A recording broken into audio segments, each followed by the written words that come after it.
Welcome to the Let's Talk Growth podcast, where we focus on the topics that can help companies unlock their growth potential. Now here's your host, Bill Hupp.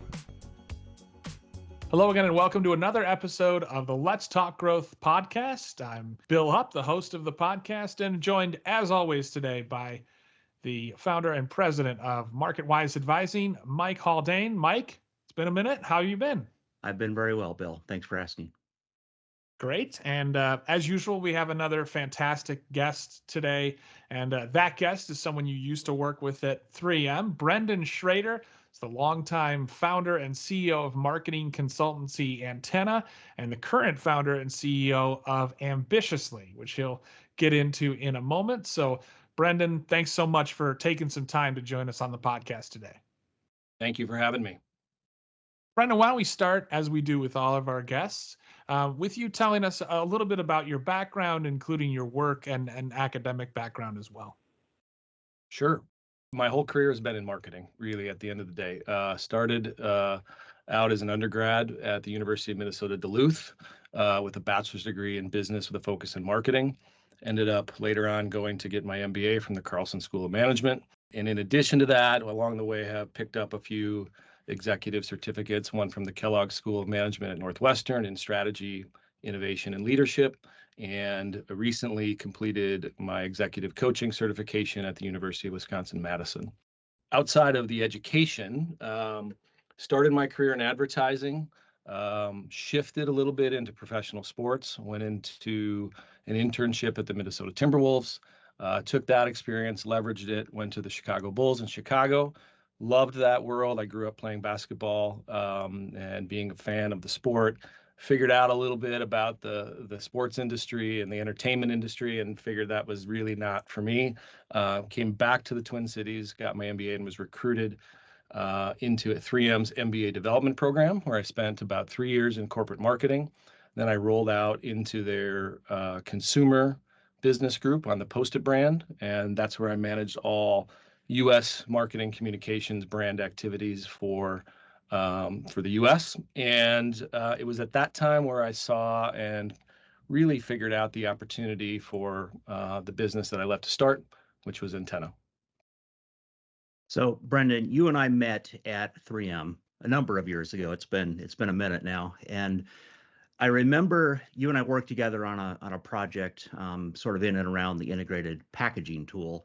And I remember one day we were headed out to lunch, and this is one of my favorite stories to tell because at the time, I don't remember how old we each were. I was probably in my early 30s, and you were probably in your, I'm going to say, mid to late 20s. And the comment that you made to me was, "Hey, Mike, I'm thinking that at some point I'm going to leave 3M and I'm going to go do my own thing." And I remember thinking, and I probably even said to you, "Wow, that's a pretty gutsy move." So what I'm curious about is what prompted that? What were the motivations that you were thinking through at that point that led you down the path of ultimately founding Antenna? I do remember that conversation as well. And I think at that time, I was beginning to figure out in my career that the typical corporate path was not for me. I had grew up as I was a young kid, and as I grew up, I started to notice what I'd call the entrepreneurial tendencies that I had that was really baked into my DNA. And from an early age, I had a paper route. When I was in my teens, I flipped automobiles to make a profit. And while my friends went out and got summer jobs, I flipped 2 or 3 cars and didn't work. And there were things about that I started to notice and understand about myself, that I had a pretty high risk tolerance, and that I always wanted to kind of do things my own way, manage my own time, manage my own income, and really be in charge of my destiny. So outside of that, though, I began to notice in the corporate track what life would be like in that kind of world. And listen, I'll be clear, like, I had a fantastic opportunity coming into 3M in their leadership development program, puts you on a certain path there for opportunities. And I was very mindful about those opportunities. But I started to see what the executive positions looked like. I started to see how those individuals struggled to balance a lot of things in their life. and family was one of them. And although at that point I was married, I did not have children yet, I kind of started to see what I thought that life would play out as. And so there's a lot of factors that I think came together. But I had this kind of new shiny MBA. I was about 3 years into 3M. And I thought, if I were to start something, now is the time, because if I fail, I think I can go get another job with my degree, with my experience at a General Mills, Target, Ecolab, fill in the blank, another large corporate structure, and probably have a really great professional life. But I did feel like there were limited moments where there might be the opportunity to take a big swing, and to try something different. And at that time in my life, all those things were coming together. In addition to that, though, which is probably more important than anything, is I began to see an opportunity for a business. It's one thing to have an entrepreneurial dream or a mindset. It's the other to actually see a white space in the market and go after it. And because I was in 3M, and how they were utilizing marketing resources, marketing partners, contractors, consultants, I started to see an ecosystem there that I felt had some white space. And that's where the idea really was born, to start Antenna, and build that out based on that experience. I would have never had the opportunity to start the company without getting that large Fortune 100 experience, understanding how they operated, understanding how a service model could operate with them. And that's what started to get my brain thinking about, hey, there could be a business opportunity here, in a space that I know. And then it was really about going after that. Yeah, that's a great answer, Brendan. And it's a good foray into my next question, which is, okay, once you work through all of that, how did you actually get started? And as you think back, what were the enablers for the success that you've had? So I actually got started. It was really the first move, which is pretty obvious, but it's just making the decision to give up what I had and try this opportunity.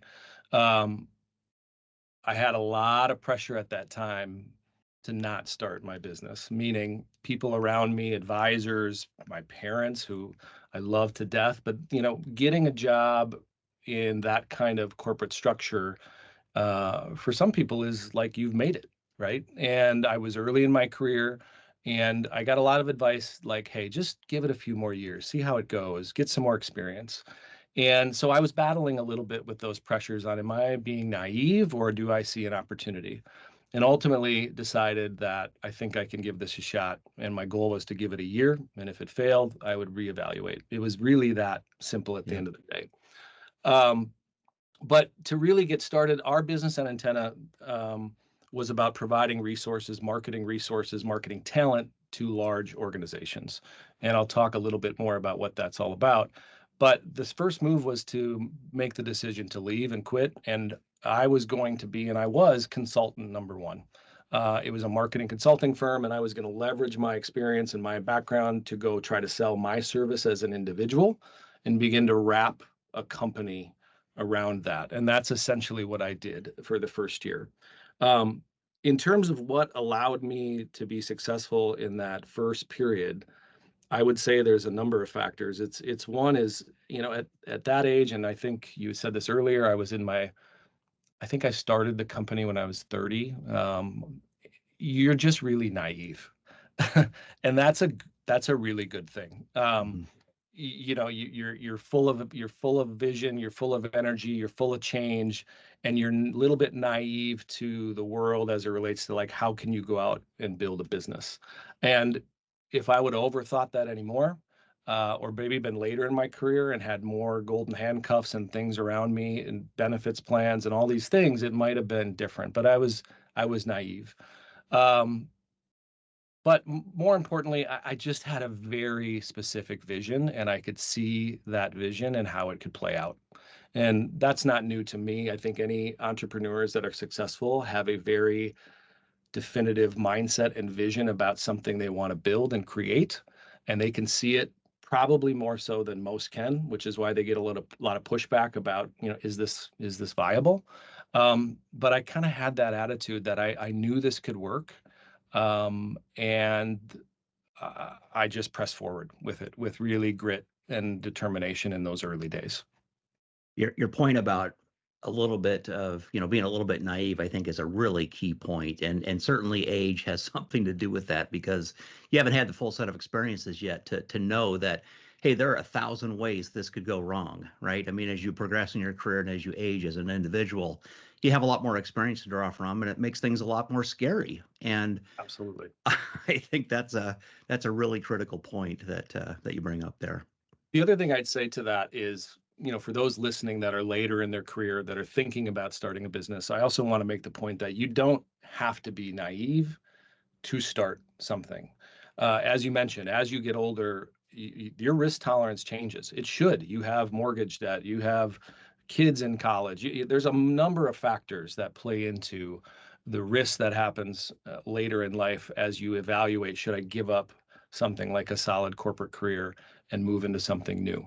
But I do think it's about understanding those differences, creating a plan for those differences, and getting clear about your risk tolerance and understanding of that versus just jumping into something. I think you have to be a lot more calculated, but having that mindset of like, I can do it. Like now, what that naive mindset looks for me is it's just a confidence level in my experience and an understanding of myself as an individual that I can go out and start something again.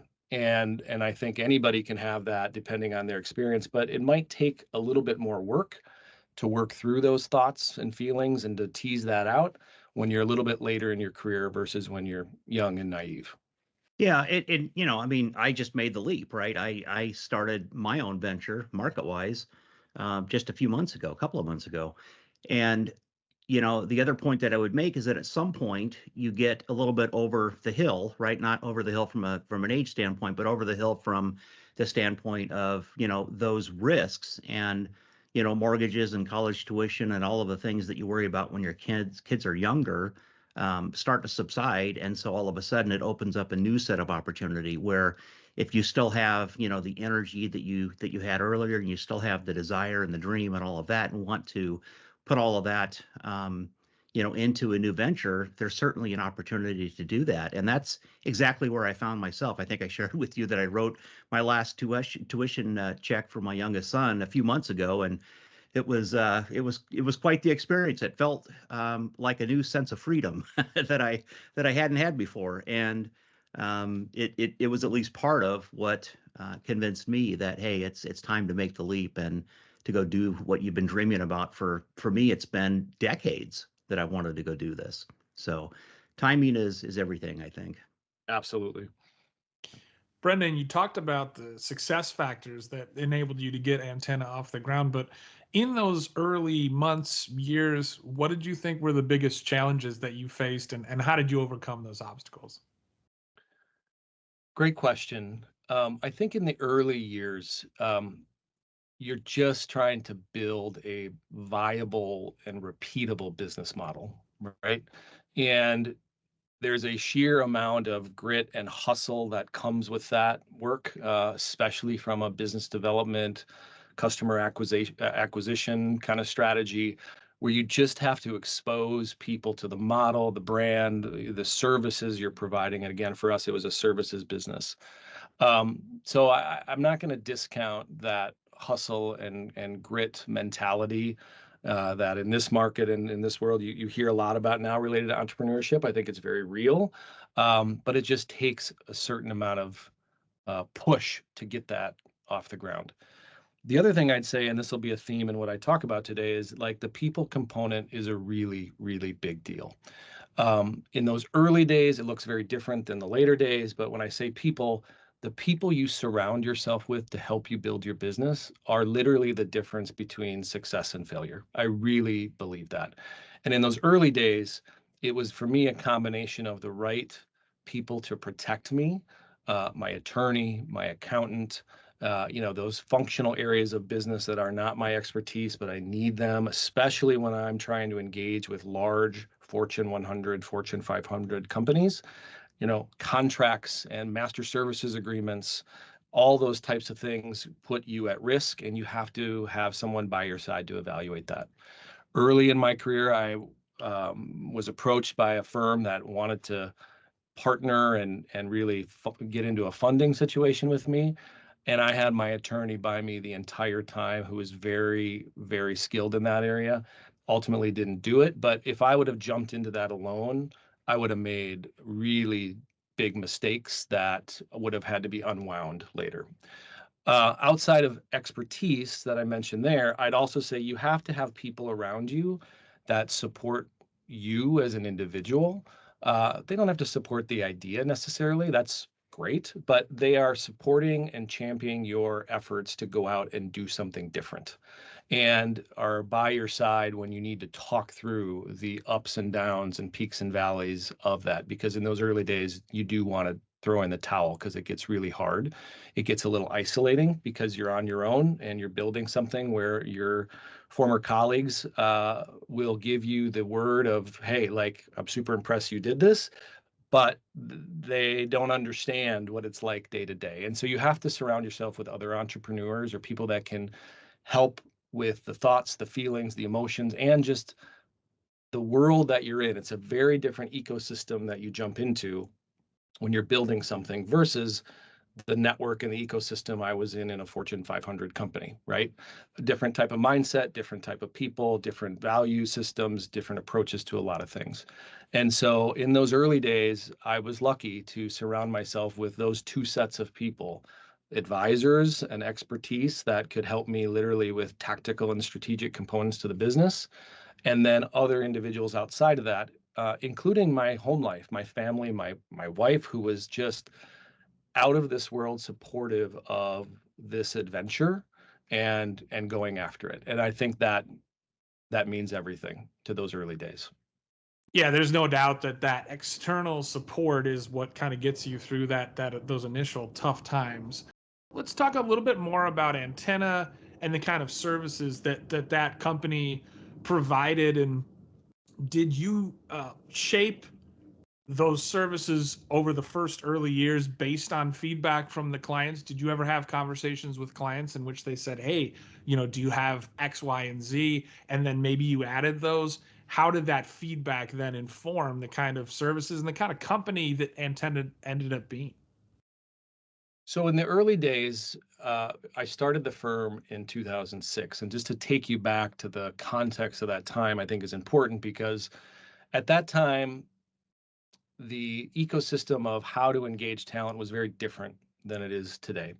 LinkedIn was there and had started, but people were not as deep into LinkedIn as they are today in terms of connecting and finding people. Again, clearly the platform had taken off, but it was not as mainstream as it is right now in terms of how you find talent. There was a limited conversation at that time about what I'm going to call the gig economy, right? And how that was taking off. And so at the time, my vision was to put together a business model that was focused on the marketing discipline and that provided talent in different ways to companies like 3M, other large companies, on how they access that talent. So inside at 3M, when I was there, we would have consulting partners, we would have advertising agencies, PR agencies, digital agencies. We would have contractors, staffing firms to get talent at times, but that was the ecosystem that we would use to plug in expertise as we needed it. And some of those models are incredibly expensive. They come with large retainers, they come with large teams, large fees, and they come with a set of talent that is pre-designed for you. If you have an agency partner, you get that agency team, period. And there were many instances where I saw the opportunity for a better or a different set or a more laser focused set of skills to be solving the challenge that we had when I was in the business. And so the Antenna business model was designed to provide the right marketer at the right time for the right client situation. And we did that in 4 distinct ways. One was marketing consulting, so project-based marketing strategists or consultants that we would provide on an individual basis to solve a problem. So think of that now as that independent consultant that's been vetted, screened, that has a certain skill set and industry experience to come in and solve a problem. The second one was something we called interim leadership. And again, at that time, I really believe we were one of the first companies, especially in this region, to talk about this idea of interim or fractional. Now it's fairly mainstream with executives, but at that time there was very little conversation, and people did not understand that I could get access to a fractional marketing leader, marketing director, VP level, CMO level, that could come in and lead a team for a period of time in transition, or to step in on a maternity leave or something where I needed a executive level experience set to come in and lead something over time. So we had interim and fractional services as well.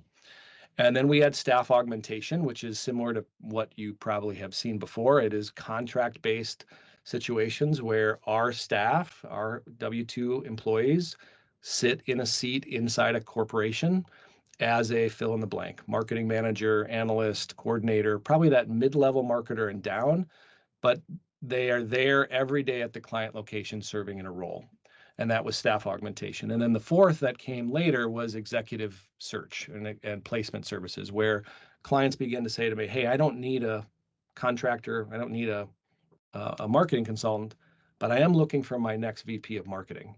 And what we've done at Antenna, we've built the brand to be not only experts in marketing, but we had built this community of talent that we called it, of individuals that wanted only project-based work, wanted contract-based work, or that knew we were at the center of the marketing ecosystem in this Twin Cities community, and that we knew about opportunities and things that were happening across a vast array of clients. And so we could offer that talent in those four distinct ways. And that's what we built out over time. The vision always was to build that. How that looked in the early days, I was that consultant guy. I was sometimes that interim leader. Clients didn't know that behind the scenes, there was really maybe nobody else, but I was serving as that person, and then began to build the talent pool over time. When we sold the company, we had 150 consultants deployed out on assignments. So just to give you some sense of that change over those, really almost 15 years, that's the kind of evolution that happened over time. So, Brendon, you talked a little bit earlier about surrounding yourself with great people as an example, but what were some of the other big lessons that were learned over that 15-year period? I think one of the lessons that I always think back on, and that I still have this mentality today, is you have to be willing to invest in your business. I think in those early days, obviously that's incredibly challenging. You probably are trying to keep yourself afloat and pay yourself some income. But at the same time, if you don't build and invest in your company, it's very difficult to build and fund yourself. It's very different if you're going to go out and you have a concept or an idea and you're going to get funding. That's a model that obviously is there, and especially in tech and other things, when you're building product, when you're building software, getting funding matters. You have to build enormous teams and talent to do that.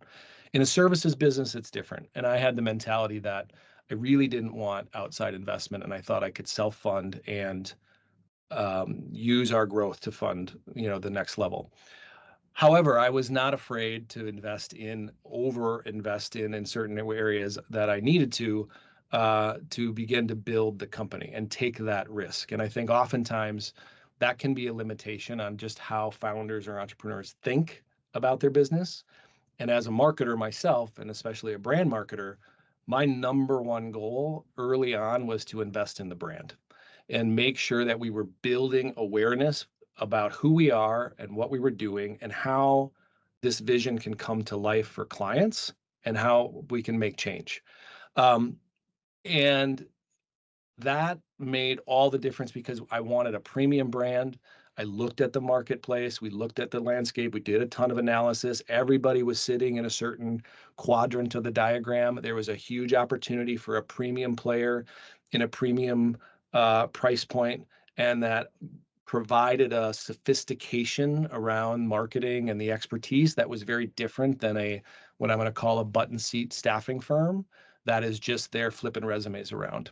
And we weren't really competing with the McKinseys of the world. Like, that's not our model. We were focused only on marketing. And so my whole point of that is, like, investing in that brand and creating that perception and then delivering on that became paramount to me. And there were many times where I would invest in the brand and activities in ways that I just think a lot of founders aren't willing to do. They might not value marketing the way I did. And that gave us an early push to establish ourselves inside these large companies because they understood the key messages and the brand that we had built and what we can deliver on.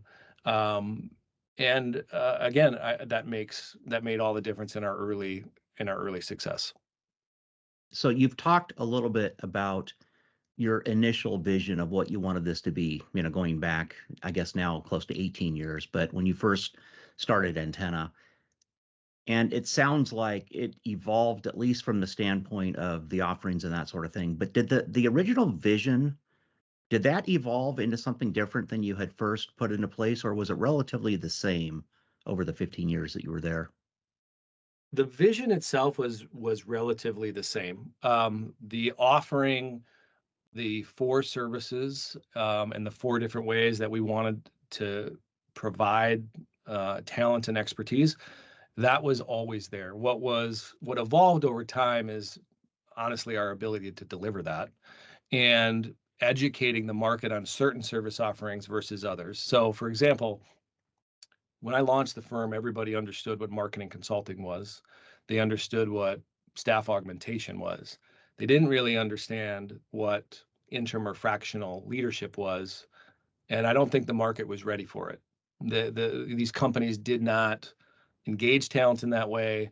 It was scary to them, especially in marketing, where there's a little bit more ownership versus if it's an interim or fractional CFO. And so, like, we were ahead of the market on that one. Executive search services, they knew what that was. And they had not seen a company, I don't think, at that time in marketing that could bring this all together and provide that source and actually help them solve business challenges versus just talk to them about, again, a resume or qualifications. And that's kind of what we brought together. But over time, we got more sophisticated on that. Over time, we developed a sales organization. Over time, we developed a talent organization. In the early days, it was me and a couple people doing all the business development and all the talent acquisition and all the client relations. Like that, the model evolved over time, but the vision always remained the same. Brendon, how did the needs of the market, you talked about how in 2006, it's very different than things now, understandably so. But in your 15 years with Antenna, how did the needs of the market change in that time? I'd say the biggest change that happened over those course of those years is the gig economy and the mentality around how to access talent changed for everybody. Now, again, you can read the gig economy is plastered over everything, and it's very normal. HR understands it inside corporations. Talent has gone out on their own to enter the gig economy, and that's just not because of Uber and some of those types of on-demand talent models, but you've seen enormous amount of companies come in the space that have created talent management technology and online communities on how to access talent. So the market changed and evolved at the right time for us around the mentality of how to use services like we were offering. I think that was really the main thing the market changed. But we were also incredibly diligent about staying close to the market as marketers. And if we're going to claim to be the center of this marketing community, you have to know what's going on inside the client's organization, inside their minds, and look inside their challenges. And so one of the things that we did that I thought was extremely successful is we developed a marketing board of advisors early on. And these were CMO level individuals at large corporations, so our target market.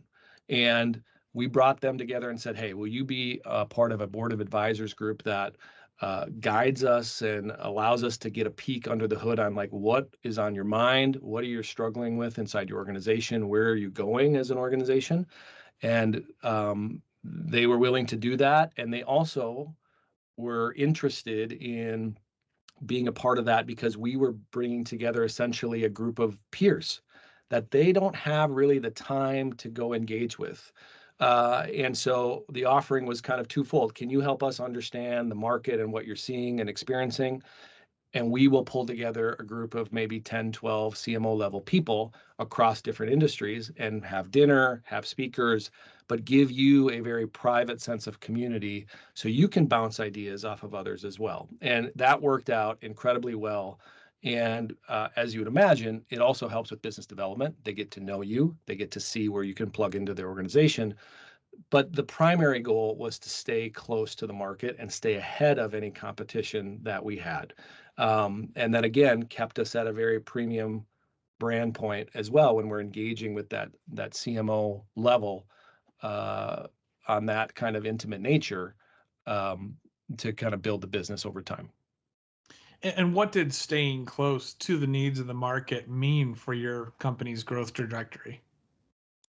It was critical because if you think about our business model, we're only as good as the talent that we offer. And so by understanding what those clients need, what they're experiencing, what skills are at a deficit inside their organization, how they might be unhappy with other models they're using to fill this knowledge gap or talent gap, we could see, hey, listen, if we're going to build out, we have a deficit inside our company in terms of a talent pool in this area. There was a time when I remember customer experience was just super hot.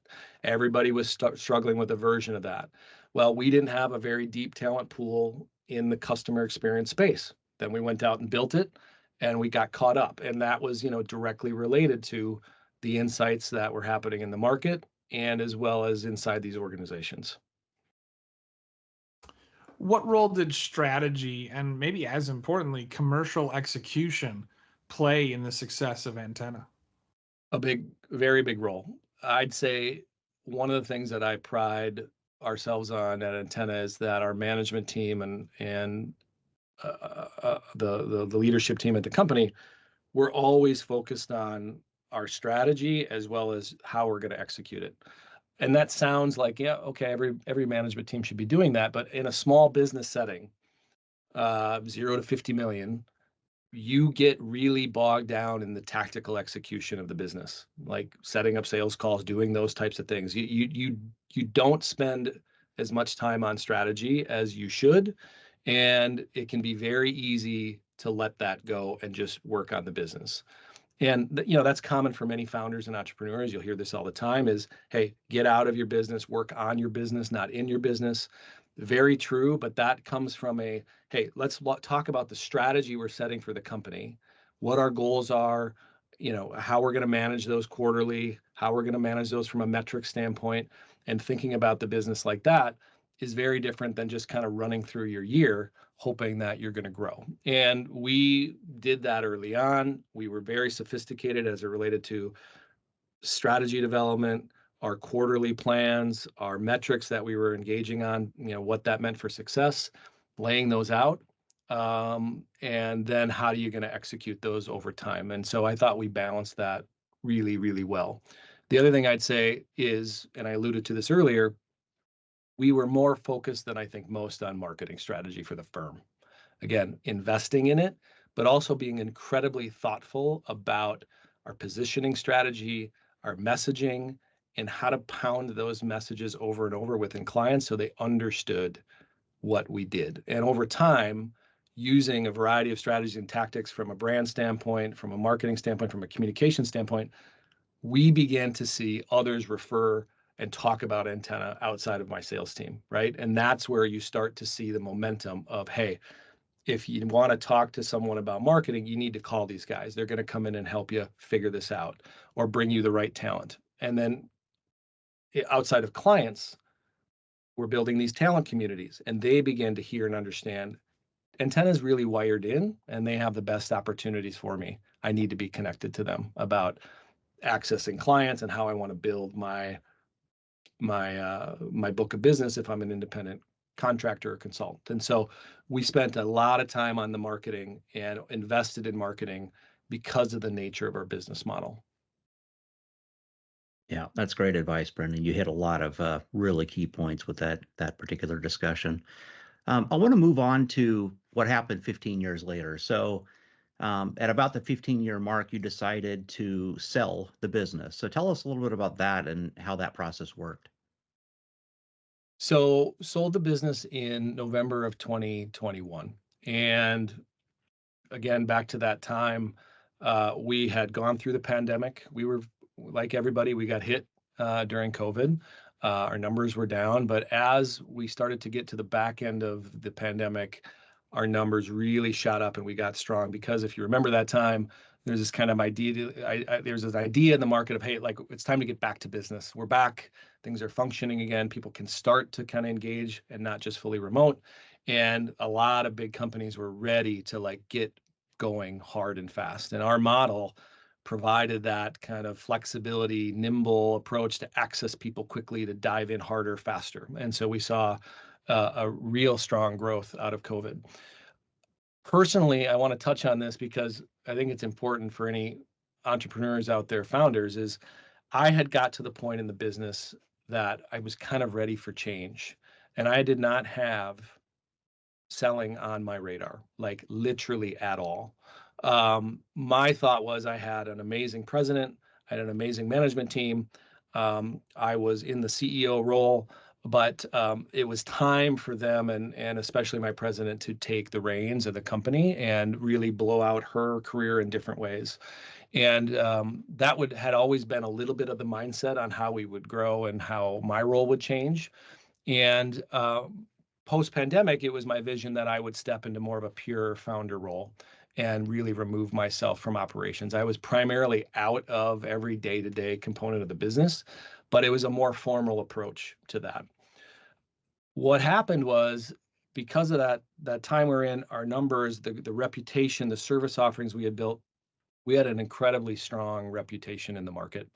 And the firm that acquired us came into this market. They were on an incredible growth tear. They were buying companies in many markets to expand. They're a global firm backed by private equity group. And they had purchased another firm in our market. And as they dug into our market more, they started to hear about this other company called Antenna and began to see that although we were a competitor, we were in spaces, both from a service offering perspective and a client perspective, that the company they acquired were not. And we were approached about a conversation. And like any good entrepreneur, I think, like you're always open to conversations, see where they go, and mostly to hear also what your competitors are doing.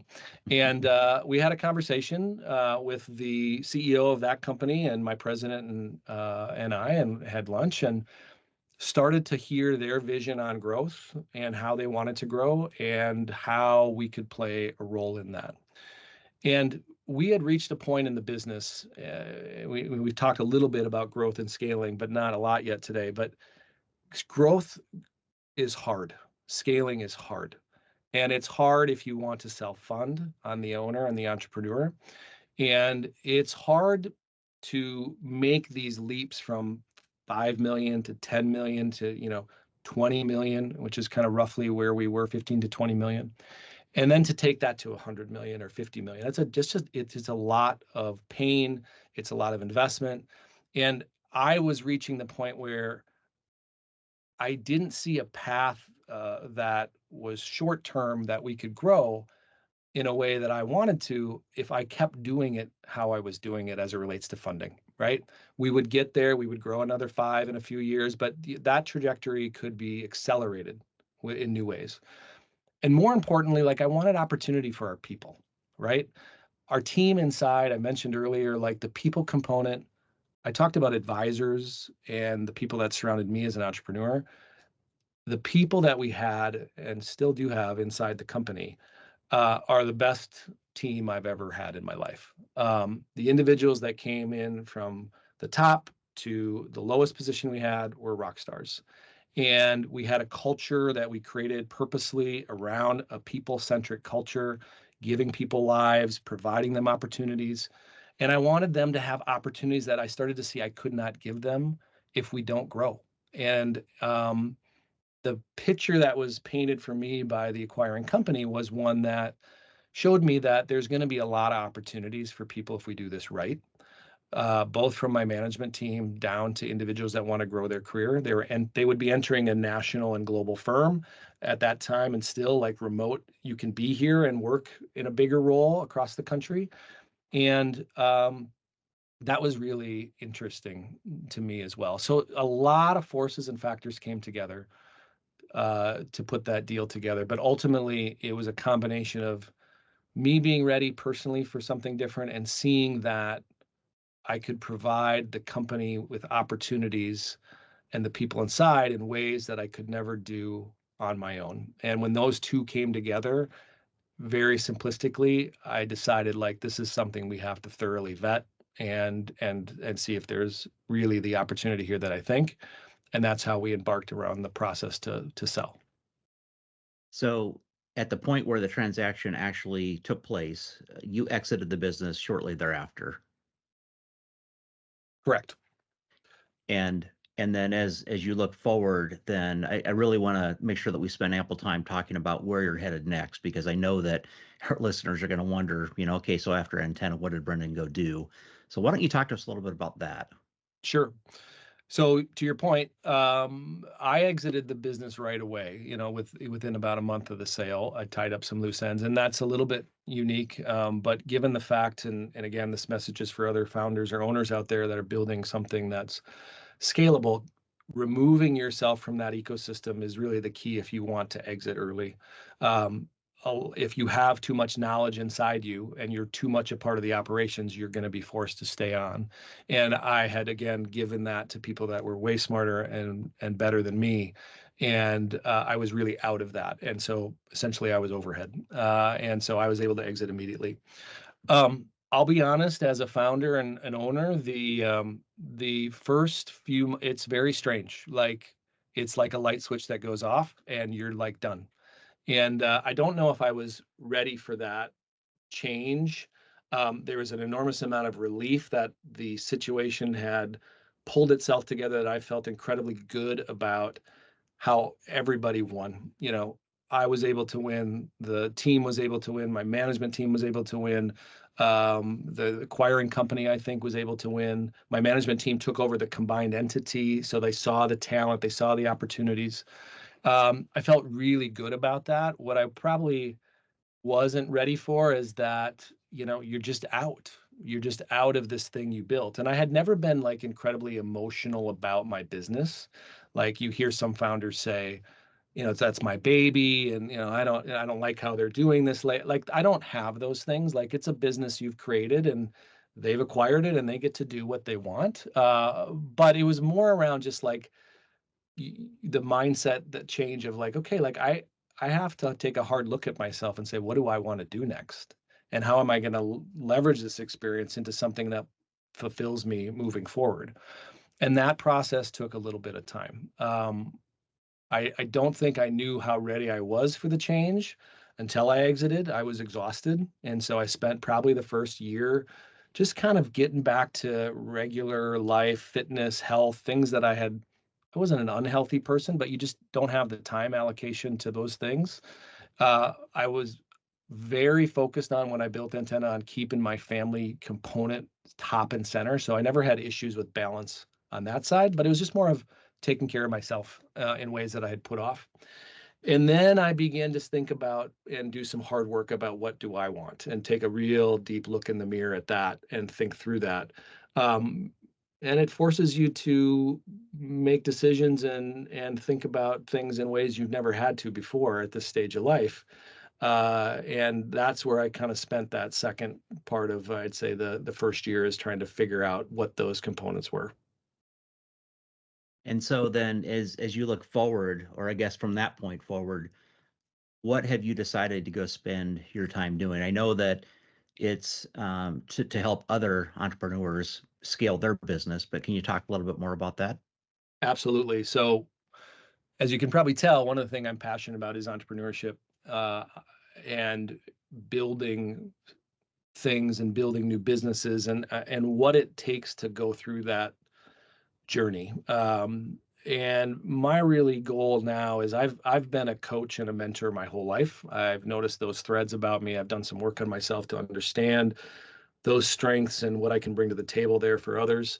And my practice now is really an executive coaching and advisory services, where I'm helping other founders and entrepreneurs really think through not only advising related activities, strategy development, scaling and building companies, but equally on the coaching side, those what I'm going to call softer skills or softer issues that might appear to be soft, they're actually not, around the things you go through as a founder and some barriers you may need to remove, or ideas you have to have about yourself to change and morph as you go out and build something great and build teams and scale an organization.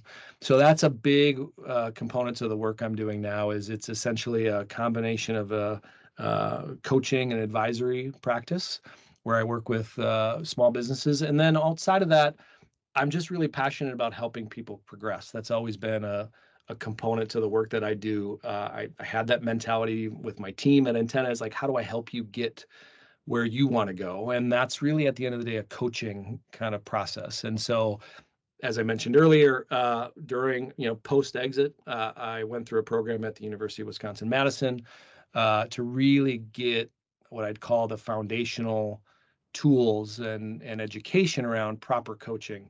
And I bring that now to clients, but also individuals that may not be founders, but that are looking to make a big change and a pivot in their professional life.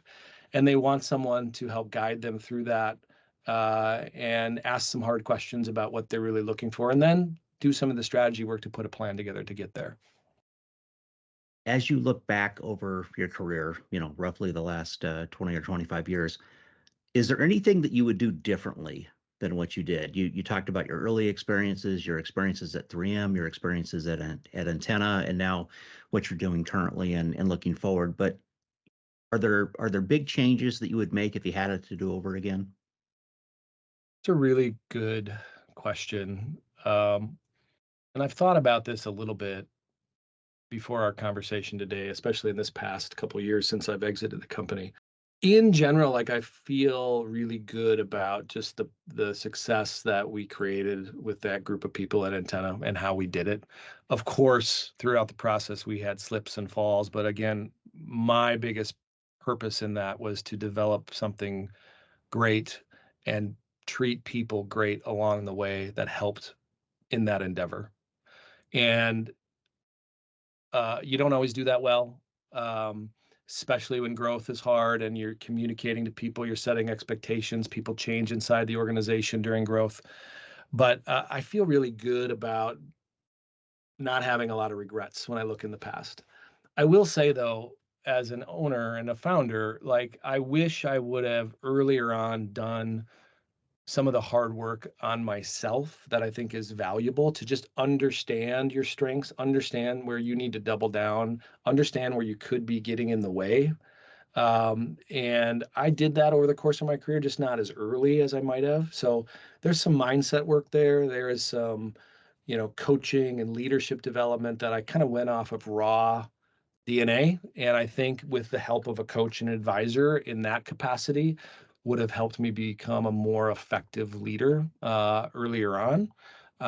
When you're building something and you're in those moments where it's just really difficult to grow and get people on board.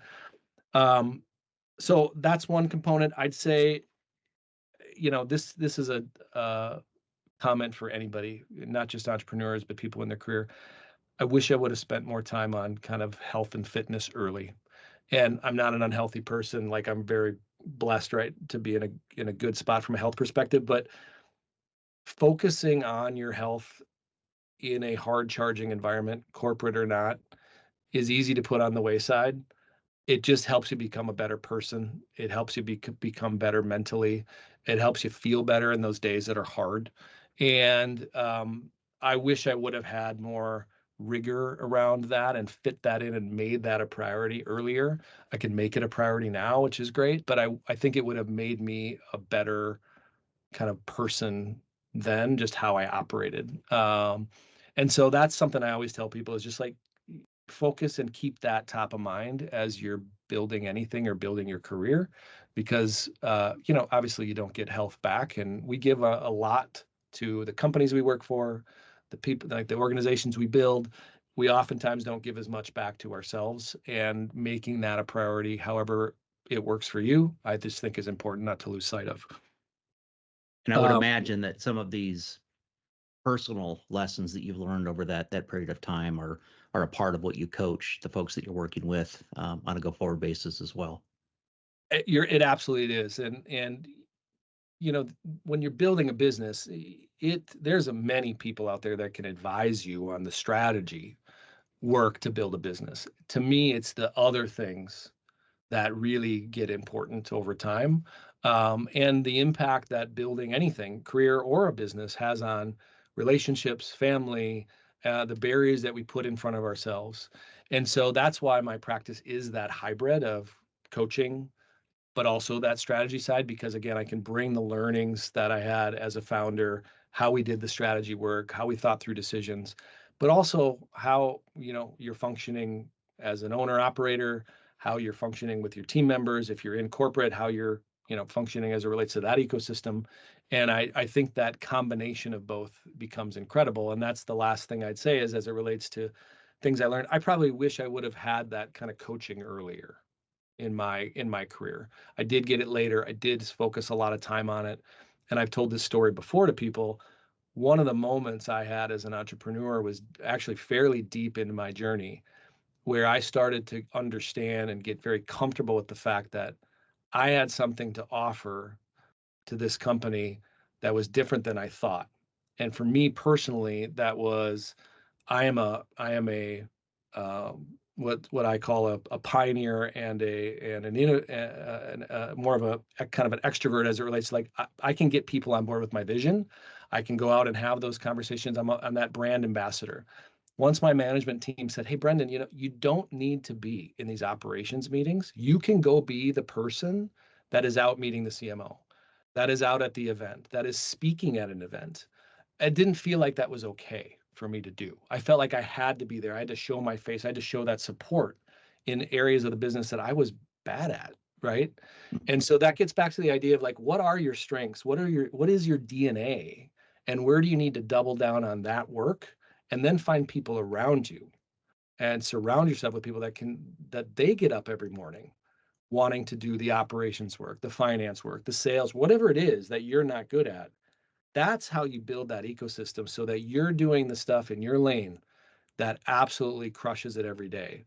And I didn't get there until, I'd probably say, 2016, 17. And when we had an organization that we were filling and that we could start and slice and dice that more. And I feel like if I look back on the years when that started to happen and we put people in those right lanes, that was our biggest growth trajectory at that point. And so that's why I'm just passionate about this work moving forward, in terms of how I can play a role in helping people achieve the success that they want, either in their business or in their corporate career. Talking through that, having a partner to do that, I think is critical. Some of the best people in the world, the best athletes, the best business people, they all have coaches. You don't do it on your own. And if there's a fit there, I think I can provide that to people, and I'm passionate about doing that. Well, I think we'll end it on that tremendous bit of advice from Brendon Schrader, who is the founder and CEO of Ambitiously these days. But before that was the longtime founder and CEO of marketing consultancy Antenna. Brendon, thanks so much for coming on the Let's Talk Growth podcast this morning. Tremendous advice and counsel, and I think it's going to be a terrific episode. Thank you. Thanks, Brendon. Thanks for listening to today's episode of Let's Talk Growth. If you enjoyed it, feel free to rate and review the podcast. You can get new episodes and listen to old ones by visiting marketwiseadvising.com/podcasts. Let's Talk Growth is owned, produced, and published by MarketWise Advising, LLC.